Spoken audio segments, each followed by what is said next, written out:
រាជរដ្ឋាភិបាលក្រសួងការពារជាតិកងទ័ពថ្នាក់ដឹកនាំគ្រប់ជាន់ថ្នាក់ធានាម្ចាស់ការនៅក្នុងការពង្រឹងប្រៀបច្បាប់ចរចាធ្វើការងារការទូតបច្ចេកទេស JBC របស់យើងបូកជាមួយនឹងប្រើប្រាស់ច្បាប់អន្តរជាតិប៉ុន្តែត្រៀមលក្ខណៈការពារទឹកដីបើសិនជាមានការចាំបាច់ប្រើប្រាស់កម្លាំងយោធាកងទ័ពរបស់យើងត្រៀមលក្ខណៈគ្រប់បែបយ៉ាងដើម្បីប្រឈម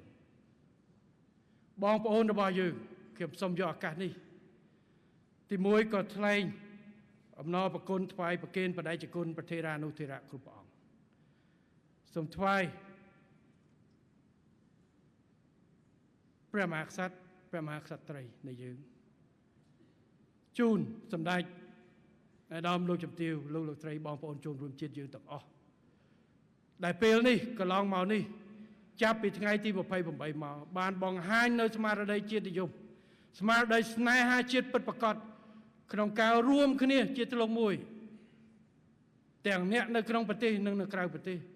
ដើម្បីផ្ដល់កម្លាំងចិត្តទៅដល់កងទ័ពជួរមុខរបស់យើងទៅដល់មន្ត្រីរបស់យើងដែលធ្វើការទាំងគណៈកម្មការព្រំដែនរបស់យើងទាំងមន្ត្រីការទូតរបស់យើងដែលនឹងចេញទៅធ្វើការនិងកំពុងធ្វើការយន្តការមុខព្រួញការទូតទាំង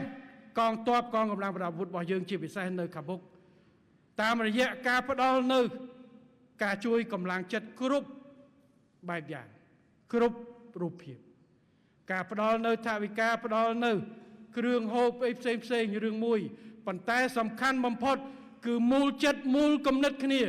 នៅជាមួយកងទ័ពរបស់យើងដើម្បីការពារជាតិរបស់យើងហើយក្នុងប្រព័ន្ធបណ្ដាញសង្គមរបស់យើងនេះហើយគឺជាអ្វីហើយក៏អរគុណចំពោះការទុកចិត្តនិងជឿជាក់ទៅលើរាជរដ្ឋាភិបាលរបស់យើងនៅក្នុងការខិតខំដោះស្រាយបញ្ហានេះដោយទទួលខុសត្រូវដើម្បីការពារអធិបតេយ្យភាពនិងឧត្តមប្រយោជន៍ជាតិនិងប្រជាជនរបស់យើងសូមអរគុណណាស់នៅពេលនេះប្រទេសយើងតូចប្រជាជនយើងក៏តិចកម្រិតសេដ្ឋកិច្ចយើងក៏មិនទាន់ខ្ពស់បើប្រៀបធៀបជាមួយនឹងភាគីបកាប៉ុន្តែអ្វីដែលសំខាន់គឺស្មារតីនៃសាមគ្គីឯកភាពប្រជាជាតិមួយពេលនេះហើយខ្ញុំសូមអរគុណណាស់ស្អែកនេះគឺឃើញមានសហភាពសហព័ន្ធរៀបចំពិធីដើរបាទពិធីដើរដើម្បីគ្រប់គ្រងរាជរដ្ឋាភិបាលនិងកងទ័ពជួរមុខរបស់យើងកងកម្លាំងប្រដាប់អាវុធជួរមុខរបស់យើងស្មារតីជាតិហើយដំអ៊ុនមនីរាយការណ៍ខ្ញុំថាផែនការតែប្រមាណ10000នាក់នេះឥឡូវអ្នកស្ម័គ្រចិត្តចូលមកនឹងចង់ណែនពេញហ្នឹងចូលប្រមាណហើយ100,000ដំបូងឡើយតែធ្វើតែ20000នាក់ទេឥឡូវអ្នកសុំចូលនឹង100,000បាទហើយអ្នកសុំចូល100,000នេះមិនទាន់គិតអ្នកដែលបង្ហាញមុខអត់បានអញ្ជើញស្អែកនឹងអាចច្រើនជាងហ្នឹងនេះគឺបង្ហាញអំពីស្មារតីរួមគ្នារបស់ប្រជាជាតិយើងហើយខ្ញុំសូមអរគុណដែរហើយទាំងអស់នឹងហើយដែលជាកម្លាំងចិត្តធម៌ពលសម្រាប់ជួយដល់កងកម្លាំងរបស់យើង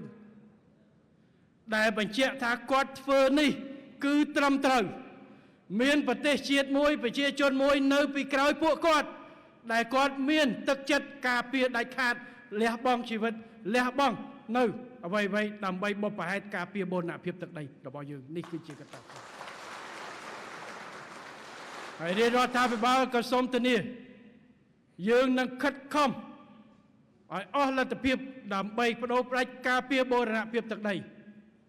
ការពារអធិបតេយ្យភាពជាតិការពារផលប្រយោជន៍ជាតិនិងប្រជាជនរបស់យើងឲ្យបានជាដាច់ខាតនេះគឺជាការបដិញ្ញាចិត្តរបស់យើង